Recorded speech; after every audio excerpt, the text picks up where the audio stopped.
So I guess welcome. तो मुझे एक छोटी सी माइनर सी शोल्डर इंजरी हुई है क्योंकि मैंने किसी एक एक्सरसाइज को गलत फॉर्म में कर दिया था।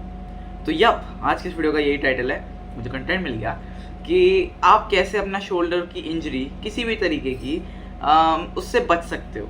ठीक है, और इन सारी एक्सरसाइजेस को आपको एज अ रिहैबिलिटेशन एक्सरसाइज लेना है।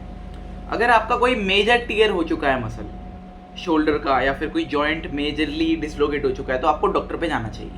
अगर डॉक्टर पे नहीं जाओगे तो भाई वो आगे चल के और दिक्कत दे सकता है आपको।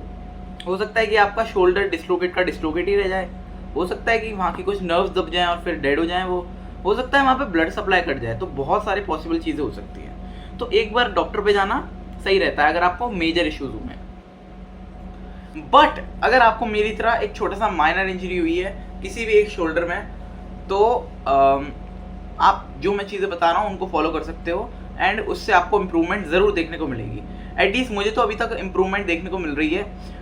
हाँ, एक और चीज़ है, अगर आपको शोल्डर में किसी भी टाइप की इंजरी हुई है, even if it is minor, तो आप लोगों को आपका वर्कआउट जो है वो कुछ दिनों के लिए स्टॉप कर देना है, कंप्लीटली स्टॉप करना है। और उन एक्सरसाइजेस की जगह आप कुछ ऐसी एक्सरसाइजेस करिए जिसके अंदर आपके शोल्डर का इन्वॉल्वमेंट एकदम नामात्र हो, और कुछ ऐसी एक्सरसाइज जिसके अंदर शोल्डर के वीक पॉइंट्स का लाइक रिहैबिलिटेशन हो, हल्का सा वर्क करें वो। तो वीक पॉइंट्स क्या हो सकते हैं? मोस्टली लोग रियर डेल्ट ट्रेन नहीं करते, जिसकी वजह से उनके शोल्डर में राउंडनेस आ जाती है, वो आगे की तरफ इस तरीके से झुक जाते हैं उनके शोल्डर्स। ये अगर आप करते हो तो हो सकता है आपको इंजरी के चांसेस बढ़ जाएं। अगर आपके रियर डेल्ट स्ट्रॉन्ग होते हैं और बैक की मसल स्ट्रॉन्ग होती है तो आपके शोल्डर्स को वो पीछे की तरफ कुछ इस तरीके से पुल करके रखती है। लेकिन अगर वो पीछे की जो रोटेटर कफ की मसल्स हैं और आपके जो रियर डेल्ट के मसल्स हैं वो अगर वीक हो गई या फिर वीक रह गई, तो वो आगे की तरफ इस तरीके से झुक जाएगा। तो आपको एक चीज़ का ध्यान रखना है कि आपका जो शोल्डर है वो हमेशा इस पोजीशन में रहे, ये पोजीशन, ना कि ये ऐसे राउंड पोजीशन में ना रहे किसी भी एक्सरसाइज को परफॉर्म करते समय। सेकंड चीज़, जिस एक्सरसाइज को आप परफॉर्म कर रहे हो उसकी जो फॉर्म होनी चाहिए वो टॉप क्लास होनी चाहिए, ऑन पॉइंट होनी चाहिए।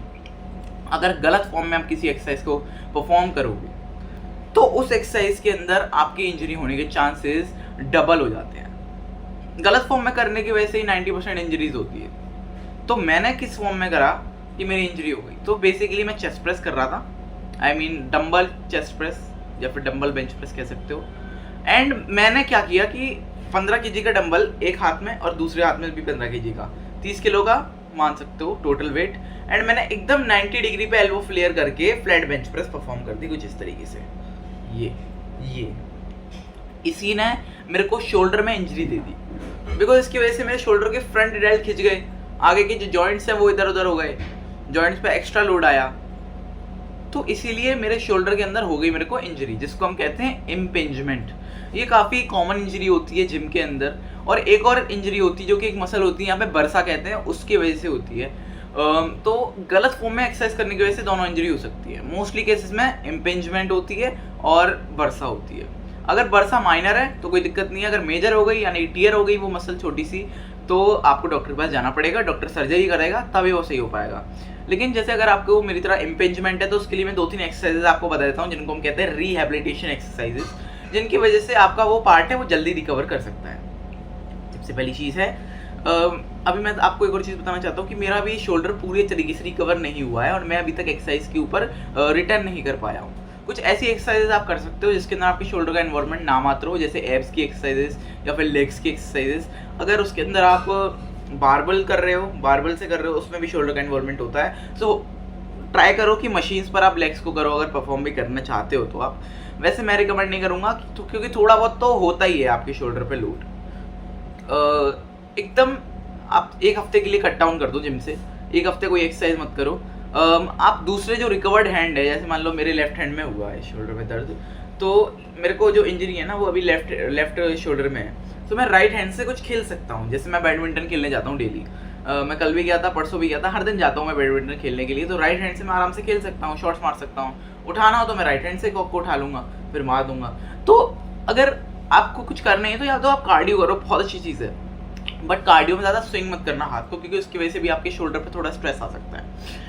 नेक्स्ट चीज़ मैं आपको बताने वाला हूँ एक्सरसाइज, ठीक है। सबसे पहली एक्सरसाइज होगी आपकी बैंड पुल अपार्ट्स। बैंड पुल अपार्ट्स एक ऐसी एक्सरसाइज है जो आपके रियर डेल्ट्स को टारगेट करेगी, जिसकी वजह से आपके वीक रियर डेल्ट्स जो हैं वो थोड़ी सी स्ट्रांग होंगे। कुछ इस तरीके से परफॉर्म करेंगे। पहले आपको एक बैंड ले लेना है, किसी भी तरीके का एक बैंड ले लो, रेजिस्टेंस बैंड ले लो, उसको ऐसे पकड़ना है और ये पुल अपार्ट्स करने हैं, ठीक है। पुल अपार्ट यानी कि आपकी बॉडी इसे आगे ऐसे पकड़ा और इसको पुल करा आपकी बॉडी से दूर हॉरिजॉन्टली, ठीक है, वर्टिकली नहीं। वर्टिकली तो ये वो हो गई, शोल्डर प्रेस हो गई। ये पहली एक्सरसाइज है। सेकंड एक्सरसाइज है वॉल स्लाइड्स। आपको क्या करना है, आपके पूरे बैक को दीवार से सटा लेना है, पूरे बॉडी पार्ट को, और शोल्डर्स को यहाँ ले आओ एंड धीरे धीरे नीचे लगाओ, धीरे धीरे नीचे यहाँ तक, एंड इसके बाद ऊपर दोबारा से।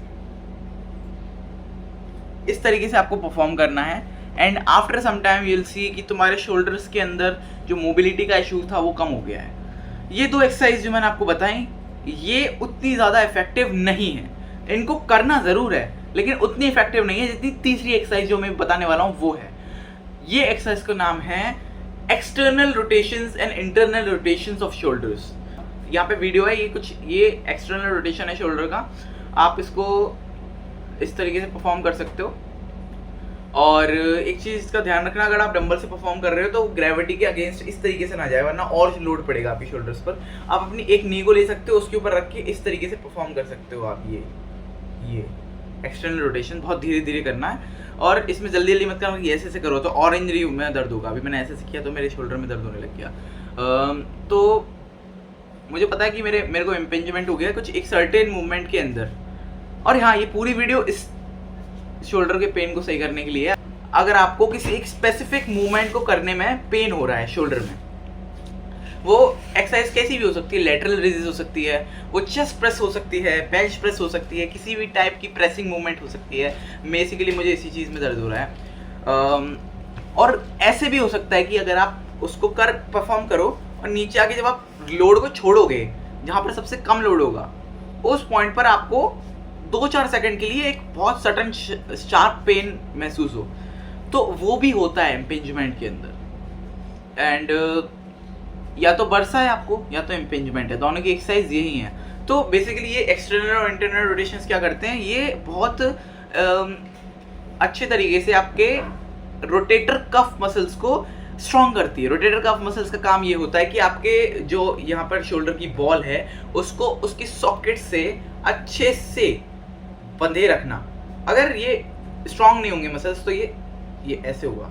ये देखो, ये आपका शोल्डर है और ये सॉकेट है जिसके अंदर शोल्डर का बॉल रहता है। तो ये कुछ इस तरीके से ये ऐसे होगा, डिसलोकेशन के चांसेस ज़्यादा रह जाते हैं। तो अगर आपके रोटेटर कफ मसल बहुत वीक होते हैं तो ये हो सकता है कि ऐसे करके डिसलोकेट हो जाए, और ये इसमें बहुत ज़्यादा दर्द होता है जिसको हम कहते हैं कि कंधा चले गया। अब मैं इस पूरे की पूरी वीडियो को यूं रिमेंबर करवाता हूँ तुम लोगों को। सबसे पहली चीज़ है एल्बो फ्लेयर करके कोई भी प्रेसिंग मूवमेंट मत करो। दूसरी चीज़ है जब तक आपको पेन हो रहा है तब तक एक्सरसाइज को मत करो, ज़्यादातर रिहेबिलिटेशन एक्सरसाइजेस कर सकते हो। 3 से 4 रिहेबिलिटेशन एक्सरसाइजेस हैं।